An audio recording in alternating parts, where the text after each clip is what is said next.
सबसे पहले तो आपके गांव के इस स्कूल के प्रांगण में आप सब जुटे हैं।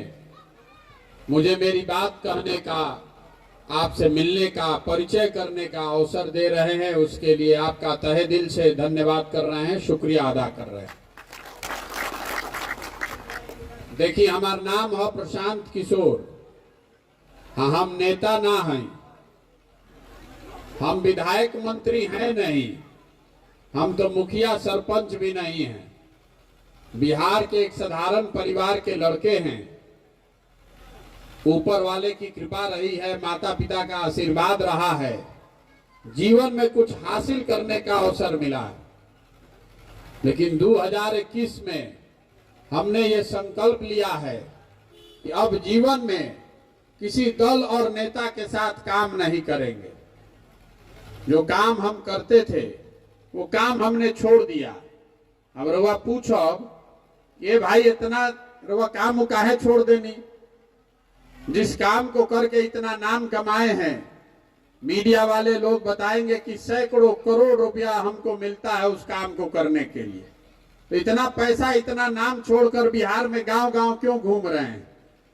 बिहार में गांव गांव इसलिए घूम रहे हैं कि उस काम को करते हुए ये अनुभव किया, बड़े बड़े दलों के साथ, नेताओं के साथ बहुत करीब से काम करके ये देखा कि दलों के जीतने से, नेताओं के जीतने से जनता का जिंदगी नहीं बदलता है। तो वह बिहार के देख ली, पिछले 50 साल में जितने दल को आपने चुना, जितने नेता को आपने बैठाया, सब ने जो काम किया है या करने का दावा कर रहा है, उसको अगर आप और हम सही मान लें, कोई बहस के बात नहीं के।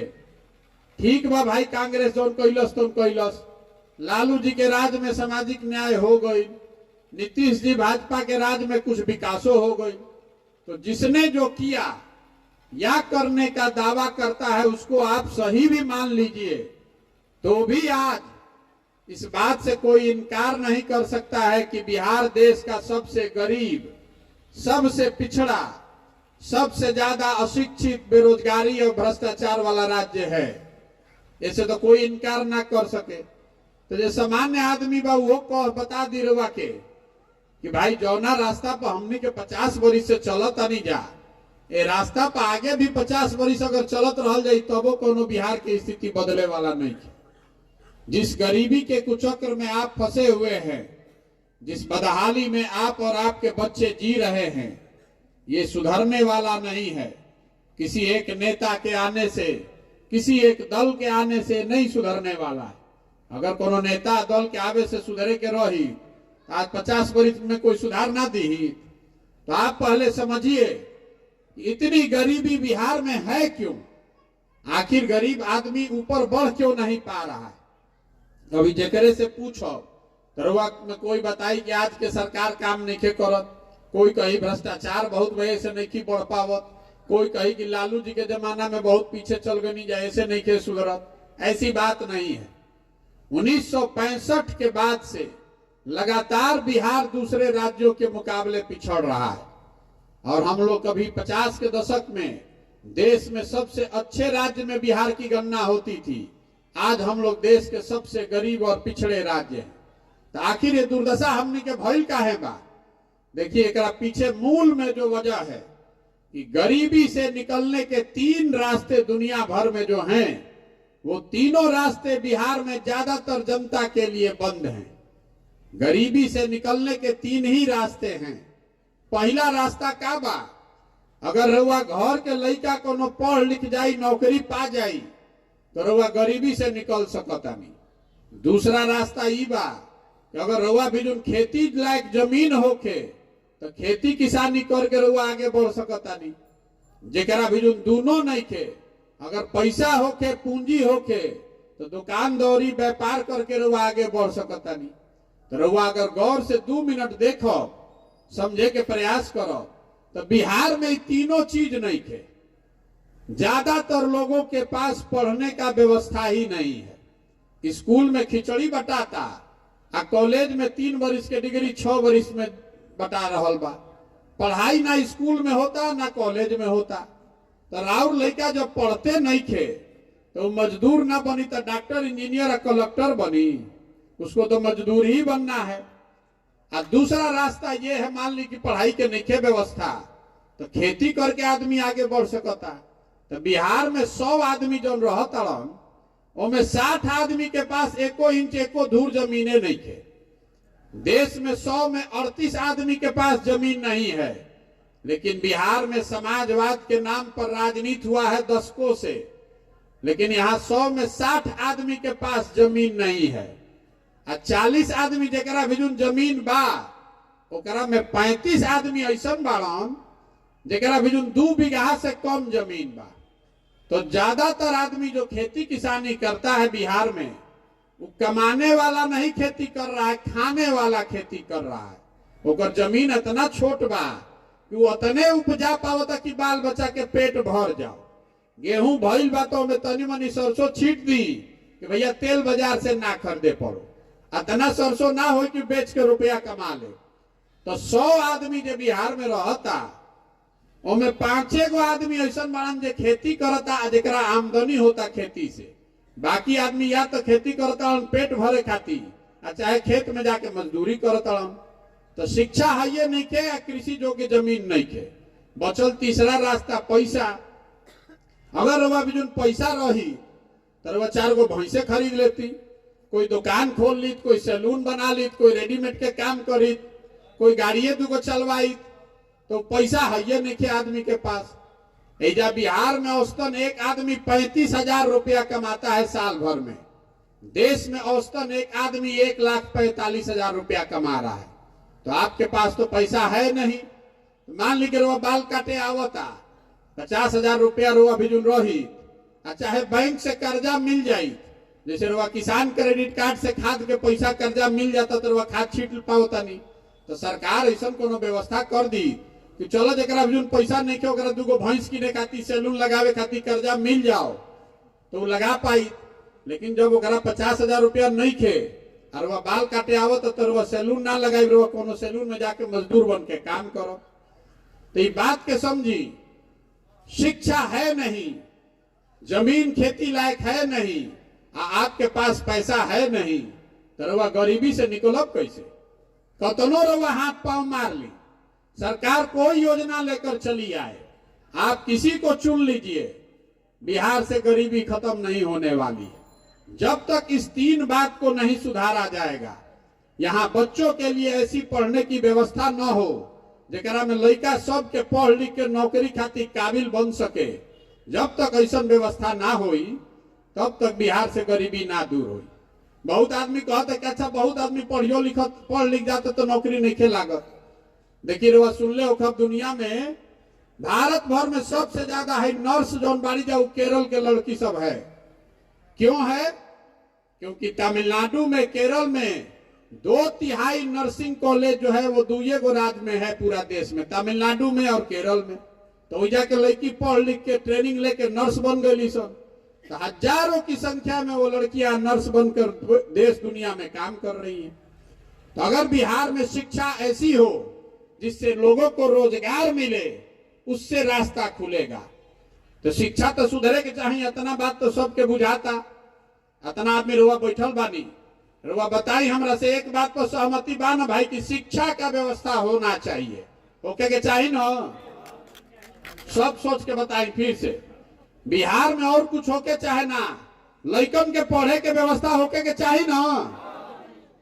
सबे कहता कि होके के चाहिए, इतना तो सबके बुझाता। तो अभी 2 मिनट में रवा के बताओ तनी कि राउर दुर्दशा काहेगा। रवा अभी कहनी है कि भैया और कुछ होके चाहे ना, बिहार में शिक्षा के व्यवस्था होके के चाहिए। तो तनी अपना लड़कन के नाम पर ईमानदारी से दिल पर हाथ रख के बोली कि जीवन में कभी शिक्षा खातिर वोट देले बानी? कोई बात बीरे में देले बा? कोई नहीं खे देले ना। अभी माइक दे तो हर आदमी आधा घंटा भाषण दे दी, ए भैया शिक्षा सुधरे के चाहिए, ए भैया जब तक शिक्षा ना सुधरी तब तक ना बिहार सुधरी। रवा मालूम बा, लेकिन वोटवा ते पर देते नहीं कि तो सुधरी कैसे रे भाई?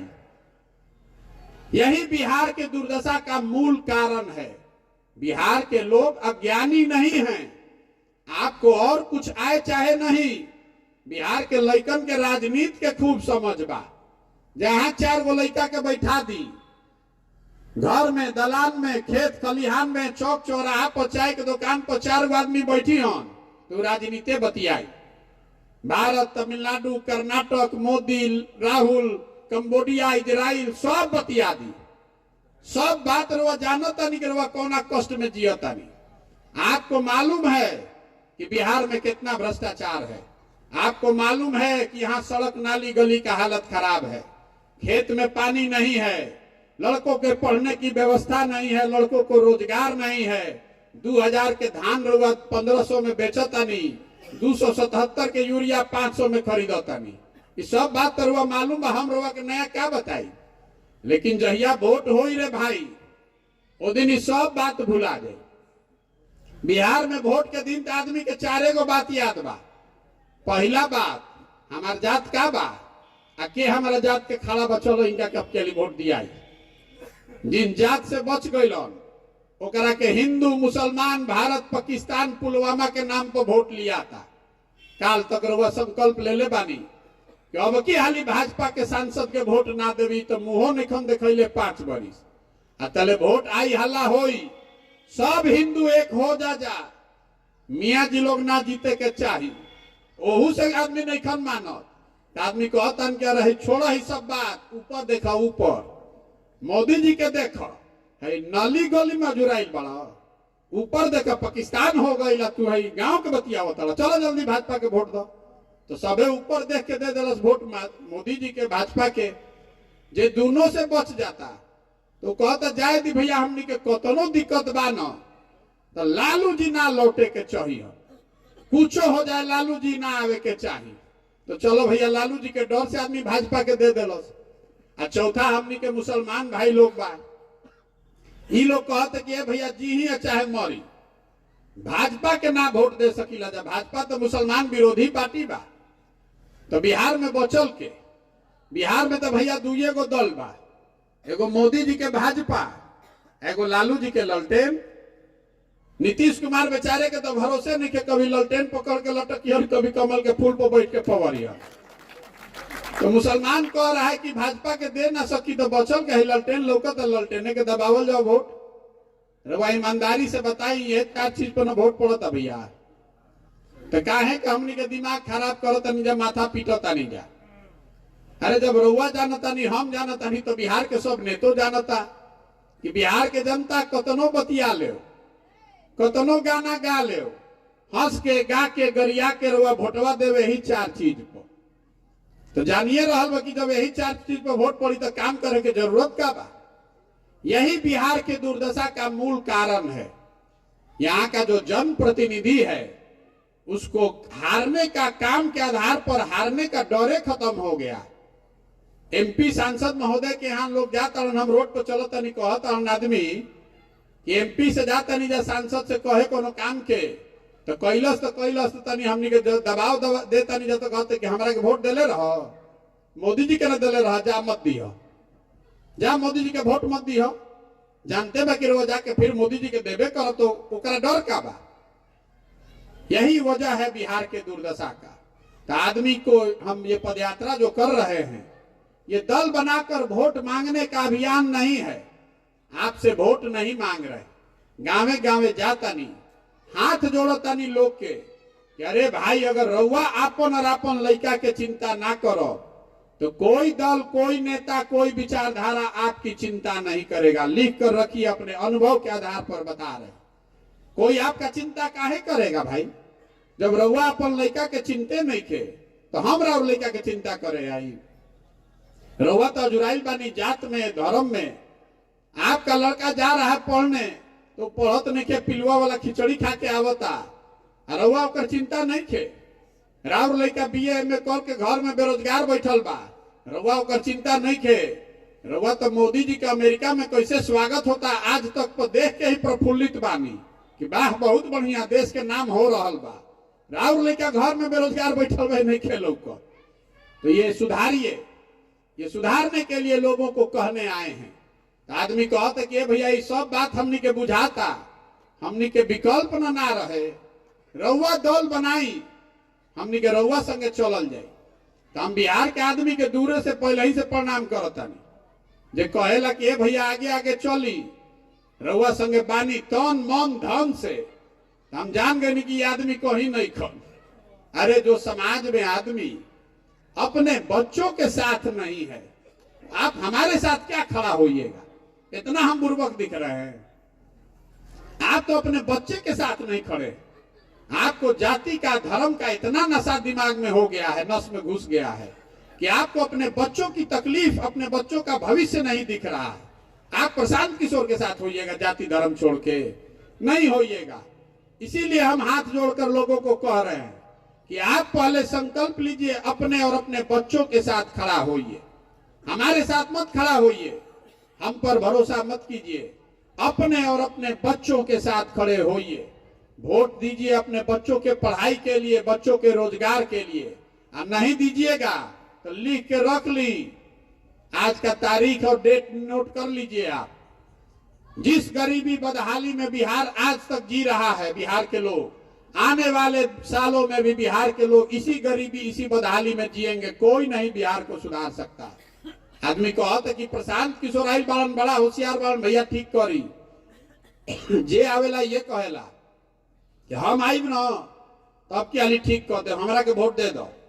हम आपको कह रहे हैं कि एगो प्रशांत किशोर छोड़ी, अगर 10 प्रशांत किशोर आ जाए हम, तब वो बिहार नहीं के सुधरे वाला। जब आप सुधरने के लिए तैयार नहीं हैं तो प्रशांत किशोर सुधार दिए। 14 में मोदी जी आयल रहन न, कितना हल्ला भइल रहे कि मोदी जी अहन न तो सब सुधर जाई।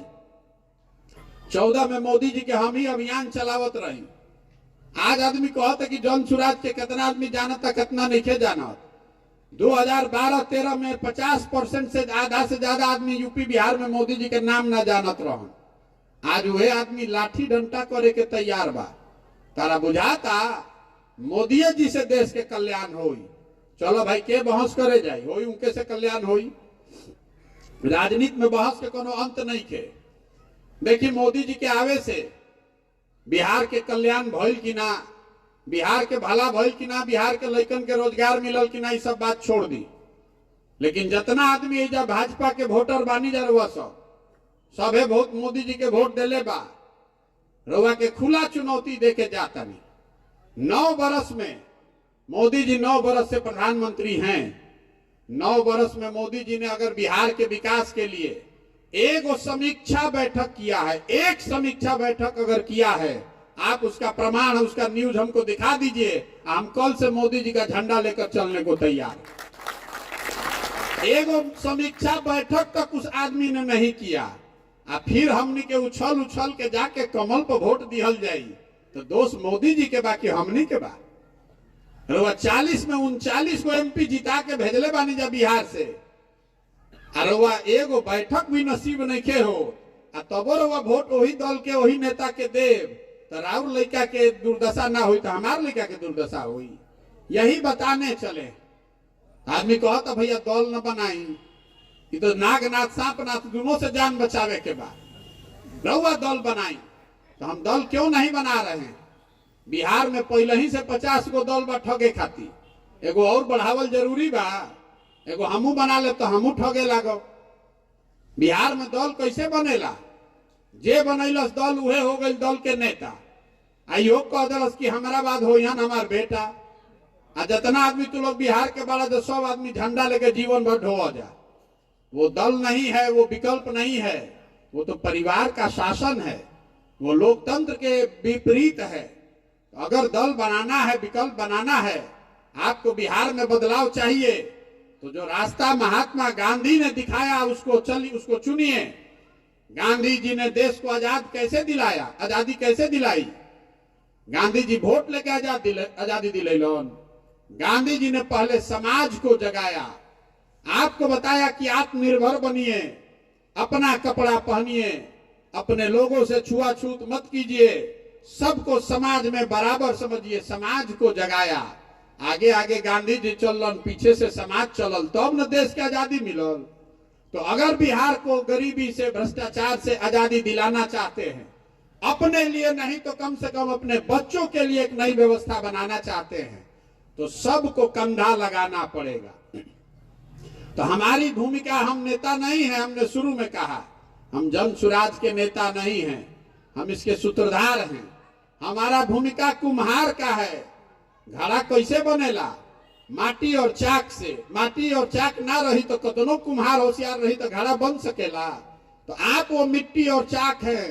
हम निकले हैं, गांव गांव घूम रहे हैं, साल 1.5 साल 2 साल पूरा बिहार के गांव गांव घूमो।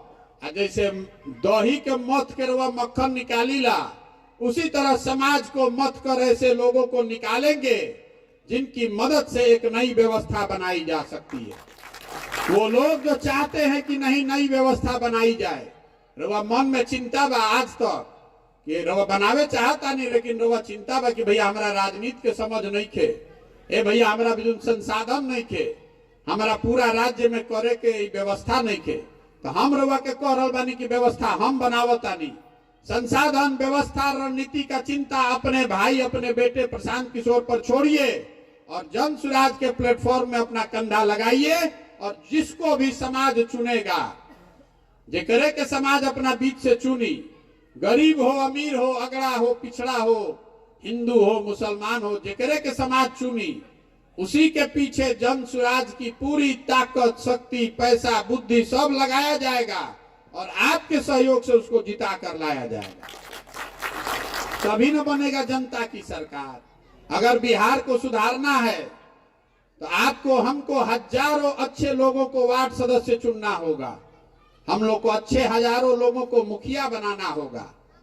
खाली मुख्यमंत्री बदले से बिहार ना बदली, पूरा व्यवस्था में घुन लाग गई बा, नीचे से लेके ऊपर तक सबको बदलना होगा।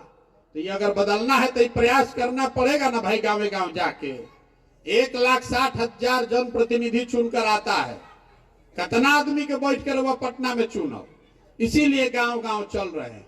तो आप बताइए कि प्रयास होना चाहिए कि नहीं होना चाहिए?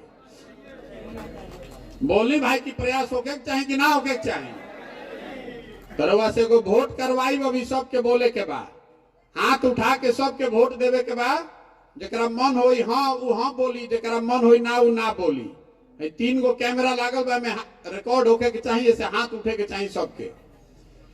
पिछले 30-40 सालों में आपने जिसको भी वोट दिया, किसी ने बिहार और बिहार के बच्चों की चिंता नहीं की है। अब समय आ गया है कि बिहार के लोग अपने और अपने बच्चों के भविष्य के लिए जगें, खड़े हों और गांधी जी के बताए हुए रास्ते पर चलकर अपना विकल्प बनाएं, जनता का विकल्प बनाएं। आप बताइए कि हमको, आपको, सबको मिलकर जनता का विकल्प बनाना चाहिए कि नहीं बनाना चाहिए? हाथ सबके उठे के चाहिए भैया, जरा ना बोले बहु ना बोलो। बनाना चाहिए कि नहीं बनाना चाहिए? बनाना चाहिए ना भाई। आदमी कहता है कि अच्छा इतना बात रह सुन लेनी जा, विकल्पों बन जाए ना बताई कि चुनाव कैसे जीतल जाए। तो आपको बता रहे हैं कि चुनाव कैसे जीता जाएगा। लोकतंत्र में जन बल के आगे कोई बल नहीं है। जितना समीकरण बा, जितना नेता बाड़न, एक बार रउआ खड़ा हो जाए तो आपके सामने कोई नेता, कोई समीकरण टिकने वाला नहीं है। आ दूसर जो हमारा के तनको मन का जानता, ओकरा मालूम बा कि प्रशांत किशोर के और कुछ आवे चाहे ना, चुनाव लड़ावे आवेला। पिछले 10 बरस में जिस नेता का, जिस दल का हमने हाथ पकड़ा है, वो चुनावे नहीं हारा है। तो इस बार संकल्प लिए हैं, किसी नेता का नहीं, दल का नहीं, बिहार की जनता का, आपका हाथ पकड़े हैं और भरोसा रखिए आपको भी हारने नहीं देंगे। हम उनमें से नहीं हैं जो लड़ने के लिए लड़ता है। अगर हम लड़े आइल बानी तो मान के चली के कर जीते के खाका दिमाग में बना के ले आइल बानी। इसको जीतने के लिए कितनी ताकत लगानी पड़ेगी, कैसी व्यवस्था बनानी पड़ेगी, कितना पसीना बहाना पड़ेगा, कितना संसाधन लगाना पड़ेगा, ये सब सोच समझ के गुणा गणित करके आए हैं और जीते बगैर मानेंगे नहीं। आप आइए और अपने बच्चों के लिए इसमें शामिल होइए। ठीक लगे तो आइए और इस व्यवस्था को बनाने में अपना कंधा लगाइए। एक ऐसा बिहार बनाइए कि हम लोग के बच्चों को पढ़ने के लिए और रोजगार के लिए बाहर जाकर जलील नहीं होना पड़े। आज बाहर जब बिहार के लोग जा रहे हैं तो बिहारी कह के हम लोग को जलील किया जाता है। ये शब्द बिहारी गाली बन गया है। बिहारी मतलब अनपढ़, बिहारी मतलब बेवकूफ। अरे हमनी के सब आदमी बेवकूफ बानी जा? हम लोग बेवकूफ नहीं हैं। यहाँ के नेताओं ने और व्यवस्था ने हम लोग को बेवकूफ बना दिया है। एक बार आप खड़ा हो जाइएगा, तो ज्ञान की भूमि रही है। देवताओं को भी आकर यहाँ ज्ञान मिला है। 1500 साल तक इस देश की राजनीति चली है बिहार से। आप में, आपके बच्चों में बिहार की भूमि में वो ताकत है। आप वो व्यवस्था बना सकते हैं। आप खड़े होइए और देखिए कि कैसे पूरे भारत में ये मॉडल बनेगा कि बिहार के लोगों ने वो करके दिखाया है जो देश के किसी हिस्से में किसी ने नहीं किया है। इससे हम लोग का गौरव वापस होगा। विकास तो जया होई तैया होई। जिस दिन इस व्यवस्था को बनाकर हम लोगों ने सरकार जनता की बना दी, पूरा देश नतमस्तक होगा, क्योंकि बिहार के लोगों ने वो कर दिखाया होगा जो आजादी के बाद किसी भी राज्य में कोई नहीं कर पाया है। तो अगर आपको लगता है कि जो काम हम कर रहे हैं ये ठीक काम है, ये बिहार के बच्चों के भलाई के लिए है, तो वैसे हम वोट ना मांगनी, आपसे चंदा नहीं मांगे, आपसे हम अपना नजर घुमाकर देखिए कहीं फोटो वोटो नहीं लगाते हैं। आपसे मांगने आए हैं आपका आशीर्वाद। ये टेढ़ा काम है, ये फर्श पर जमी हुई काई को छोड़ाने जैसा है। ये गांधी मैदान में रैली करके ना होई। बहुत आदमी हमरा कहता कि भैया को बड़ा सभा करके एक जगह बताई। उसको हम बता रहे हैं कि भैया जब फर्श पर काई जमल बा, उस पर दौड़ने जाइएगा तो गिर जाइएगा, हाथ पैर टूट जाएगा। काई लागल बा तो बैठ के ईटा से ओकरा के रगड़ के छोड़ावे के पड़ी। तो गाँवे गाँवे वही काई छोड़ाने के लिए निकले हैं। तो अगर आपको लगता है कि काम ठीक है तो एक बार हाथ उठाकर आशीर्वाद दीजिए। है ना आपका आशीर्वाद? ओके ना? प्रयास होना चाहिए ना भाई। तो बहुत बहुत धन्यवाद। एक इस मिट्टी के सम्मान में एक नारा हम लोग लगाकर खत्म करेंगे। मैं बोलूंगा जय बिहार, आपको बोलना है जय जय बिहार, जय बिहार। छपरा जिला के आदमी के दम होतने बा। हमार घर बसा बाद हमने का आरा बलिया छपरा आदमी के बड़ा दम बा। आवाजे निकलो। जय बिहार, जय बिहार, जय बिहार। बहुत बहुत धन्यवाद। तो